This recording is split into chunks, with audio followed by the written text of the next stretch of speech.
ഇക്കഴിഞ്ഞ ബീഹാർ തിരഞ്ഞെടുപ്പിന്റെ ഫലം രാജ്യത്തെ ഒന്നാകെ ഞെട്ടിച്ച ഒന്നായിരുന്നു അല്ലെ. 20 വർഷത്തെ തുടർ ഭരണത്തിന് ശേഷവും ബീഹാർ രാജ്യത്തെ ഏറ്റവും പിന്നോക്കാവസ്ഥയിലുള്ള സംസ്ഥാനമായി തുടരുന്നത് ഭരണവിരുദ്ധ വികാരം ഉണർത്തുമെന്നും കോൺഗ്രസ് ഉൾപ്പെട്ട പ്രതിപക്ഷ മുന്നണി അധികാരത്തിൽ എത്തിയില്ലെങ്കിലും മികച്ച പോരാട്ടം നടത്തുമെന്നും പ്രതീക്ഷിച്ചെടുത്ത് ബി.ജെ.പിയും സംഘവും ഏകപക്ഷീയമായ വിജയമാണ് നേടിയത്. രാഹുൽ ഗാന്ധിയുടെ വോട്ട് ചോരി ആരോപണങ്ങൾ നിലനിൽക്കെ തന്നെ ഈയൊരു ജനവിധി ആരും തന്നെ അത്ര പ്രതീക്ഷിച്ചതായിരുന്നില്ല. കോൺഗ്രസിന്റെയും ആർ.ജെ.ഡിയുടെയും പരാജയത്തിന്റെ കാരണം പലരും വിശകലനം ചെയ്തു വരുന്നുമുണ്ട്. എന്നാൽ രാജ്യം കാത്തിരുന്ന ഒരു വിശകലനം പ്രശസ്ത ബ്ലോഗറും മോദിയുടെ കടുത്ത വിമർശകനുമായ ധ്രുവ് റാത്തിയുടേതാണ്.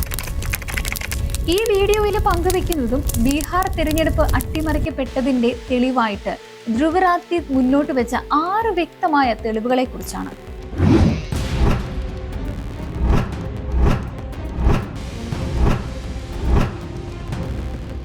ബീഹാർ തിരഞ്ഞെടുപ്പ് ഇന്ത്യൻ രാഷ്ട്രീയ ചരിത്രത്തിലെ തന്നെ ഏറ്റവും അട്ടിമറിക്കപ്പെട്ട തിരഞ്ഞെടുപ്പായിരുന്നു ഇതെന്നാണ് ധ്രുവ് പറയുന്നത്.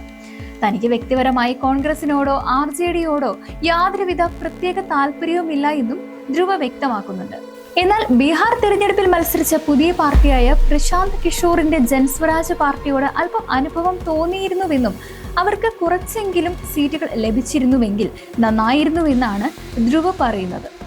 പക്ഷേ ആ പാർട്ടി തിരഞ്ഞെടുപ്പിൽ പരാജയപ്പെടുകയാണ് ഉണ്ടായത്. അവരുടെ പരാജയം സംബന്ധിച്ച് പ്രശാന്ത് കിഷോർ തന്നെ നടത്തിയ വിശദീകരണം നമ്മൾ മറ്റൊരു വീഡിയോയിൽ ഈ ചാനലിൽ തന്നെ പങ്കുവച്ചിട്ടുണ്ടായി. നമുക്ക് ബീഹാർ തിരഞ്ഞെടുപ്പ് സംബന്ധിച്ച ധ്രുവിന്റെ വിശകലനത്തിലേക്ക് വരാം. നിഷ്പക്ഷമായിട്ട് നടത്തേണ്ട തിരഞ്ഞെടുപ്പുകൾ മോദി അധികാരത്തിൽ വന്ന ശേഷം ഭരണകൂടത്തിന്റെ ഇടപെടലുകളിലൂടെ ഭരണപക്ഷാനുകൂലമായിട്ടല്ലെങ്കിൽ ബി.ജെ.പി അനുകൂലമായി മാറിയിരിക്കുന്ന സാഹചര്യമാണെന്നാണ് ധ്രുവ് പറയുന്നത്. ബീഹാർ തിരഞ്ഞെടുപ്പ് സംബന്ധിച്ച അദ്ദേഹത്തിന്റെ ഏറ്റവും പുതിയ വീഡിയോയിൽ ഇതുമായി ബന്ധപ്പെട്ട് 6 വ്യക്തമായ തെളിവുകളാണ് അദ്ദേഹം നിരത്തിയിട്ടുള്ളത്. മോദി സർക്കാരിനെയും തിരഞ്ഞെടുപ്പ് കമ്മീഷനെയും ഈ തെളിവുകൾക്ക് മറുപടി പറയാൻ ധ്രുവ് വെല്ലുവിളിക്കുന്നുമുണ്ട്. ശരിക്കും പറഞ്ഞാൽ എന്തൊക്കെയാണ് ഈ പറയുന്ന 6 തെളിവുകൾ എന്ന് നമുക്ക് നോക്കാം. ഒന്നാമത്തേത് ഏറ്റവും വലിയ തെളിവ് 10,000 രൂപയുടെ പ്രലോഭനം. ബീഹാർ തിരഞ്ഞെടുപ്പിന്റെ ആദ്യഘട്ടത്തിന് കൃത്യം 6 ദിവസം മുൻപ് ഒക്ടോബർ 31-നും രണ്ടാം ഘട്ടത്തിന് 4 ദിവസം മുൻപ് നവംബർ 7-നും ബീഹാറിലെ സ്ത്രീകളുടെ ബാങ്ക് അക്കൗണ്ടുകളിലേക്ക് 10,000 രൂപ വീതം എത്തിയിരുന്നു. തന്റെ അഭിപ്രായത്തിലും മറ്റു പലരുടെയും അഭിപ്രായത്തിലും ഇത് നിയമവൽക്കരിച്ച കൈക്കൂലിയാണ് എന്നാണ് ധ്രുവ് വ്യക്തമാക്കുന്നത്. അത് വോട്ടർമാരെ, പ്രത്യേകിച്ചും സ്ത്രീ വോട്ടർമാരെ വളരെയധികം സ്വാധീനിക്കുകയും ചെയ്തിരുന്നു. ഈ തിരഞ്ഞെടുപ്പിൽ സ്ത്രീ വോട്ടിംഗ് ശതമാനം എന്ന് പറയുന്നത് ചരിത്രത്തിലെ ഏറ്റവും ഉയർന്നതായിരുന്നു എന്നതും നമ്മൾ ഓർക്കേണ്ട ഒരു കാര്യം തന്നെയാണ്. ഓരോ കുടുംബത്തിലെയും ഒരു സ്ത്രീക്ക് ചെറുകിട ബിസിനസ് തുടങ്ങാൻ വേണ്ട 10,000 രൂപ നൽകുമെന്നായിരുന്നു പദ്ധതി. കൂടാതെ ജീവിക ഗ്രൂപ്പിൽ ചേരണം, പിന്നീട് 6 മാസത്തിനകം 2 ലക്ഷം രൂപ വരെ കിട്ടുമെന്ന വാഗ്ദാനവും നൽകിയിരുന്നു. ആകെ 1.25 കോടി സ്ത്രീകൾക്കാണ് 10,000 രൂപ വീതം നൽകിയത്. ശരിക്കും പറഞ്ഞാൽ ഒറ്റ നോട്ടത്തിൽ ഇതൊരു ക്ഷേമ പദ്ധതി തന്നെയാണ്. അതില് യാതൊരുവിധ എതിർപ്പും ഉണ്ടാവേണ്ട കാര്യമില്ല. പക്ഷേ പ്രശ്നം എന്ന് പറയുന്നത് അതിന്റെ സമയവും നടപ്പാക്കലുമാണ്. സെപ്റ്റംബറിൽ തിരഞ്ഞെടുപ്പിന് തൊട്ടു മുൻപിൽ പ്രഖ്യാപിച്ചു. തിരഞ്ഞെടുപ്പിനിടയിൽ പണം നൽകി വോട്ടിനെ സ്വാധീനിച്ചു. തിരഞ്ഞെടുപ്പ് മാതൃക പേരുമാറ്റ ചട്ടം ഒക്ടോബർ 6 മുതൽ പ്രാബല്യത്തിൽ വന്നിട്ടും ഒക്ടോബർ 17, 24, 31 തീയതികളിലും നവംബർ 7-നും പണം നൽകി. ബീഹാർ നമ്മുടെ ഏറ്റവും ദരിദ്ര സംസ്ഥാനമാണ്. തെരഞ്ഞെടുപ്പിന് തൊട്ടു മുൻപ് ദുർബല വിഭാഗങ്ങൾക്ക് 10,000 രൂപയും പിന്നീട് 2 ലക്ഷം വരെ കിട്ടുമെന്ന വാഗ്ദാനവും. ഈ നൽകുന്ന വാഗ്ദാനങ്ങൾ ജനങ്ങളുടെ തീരുമാനത്തെ എത്രമാത്രം അട്ടിമറിക്കും? ചരിത്രം നോക്കിയാൽ ഇത്തരം കാര്യങ്ങൾ പലപ്പോഴും തെരഞ്ഞെടുപ്പ് കമ്മീഷൻ തടഞ്ഞിട്ടുമുണ്ട്. 2004-ൽ ജയലളിത സർക്കാരിന്റെ കർഷകർക്കുള്ള പണം, 2011-ൽ DMKയുടെ സൗജന്യ കളർ TV, 2024 മാർച്ചിൽ ആന്ധ്രയിലെ 140 ബില്യൺ രൂപ, 2023-ൽ തെലങ്കാനയിലെ കർഷകർക്കുള്ള 5,000 രൂപ എല്ലാം അതാത് സമയത്ത് തെരഞ്ഞെടുപ്പ് കമ്മീഷൻ തടഞ്ഞിരുന്നു. 2011-ൽ തമിഴ്നാട് സർക്കാർ വിതരണം ചെയ്ത കളർ TVകൾ തിരികെ വാങ്ങുന്ന സാഹചര്യവും ഉണ്ടായിട്ടുണ്ട്.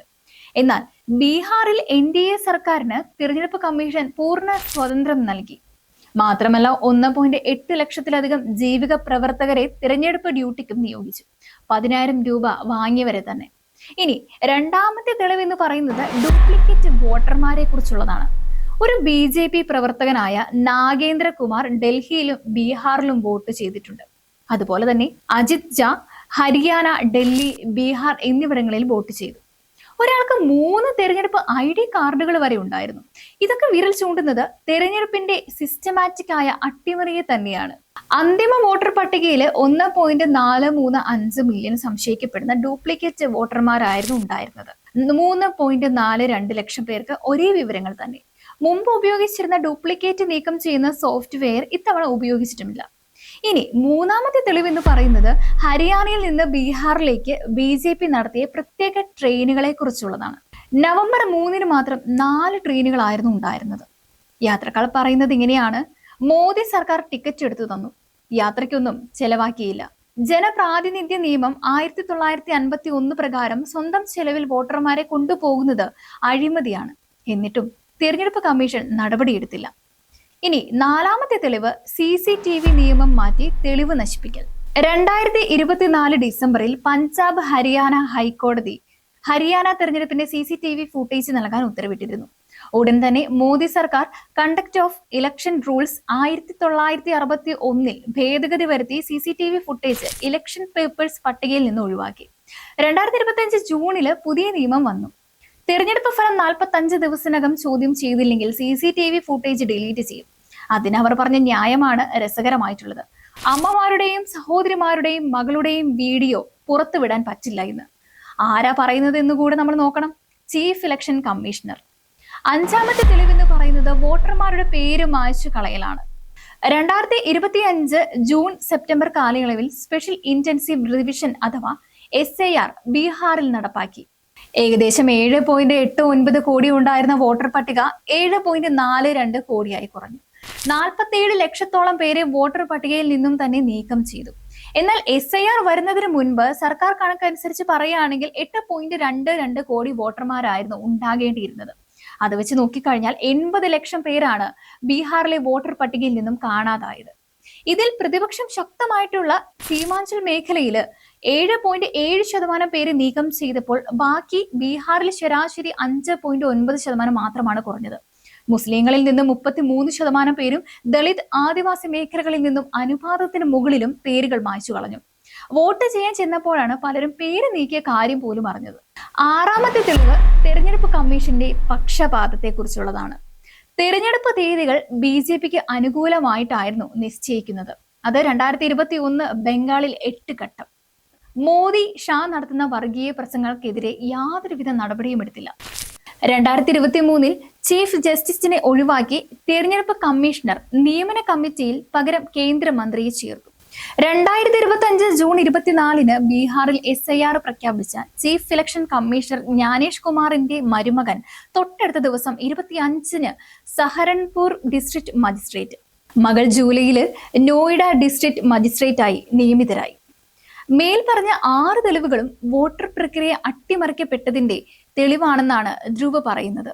ഇതിനെതിരെ കോടതിയിൽ പോകാൻ പറ്റില്ലേ എന്ന് ചിലർ ചോദിച്ചേക്കാം. എന്നാൽ 2023 തന്നെ മോദി സർക്കാർ ആ നിയമം തന്നെ മാറ്റി.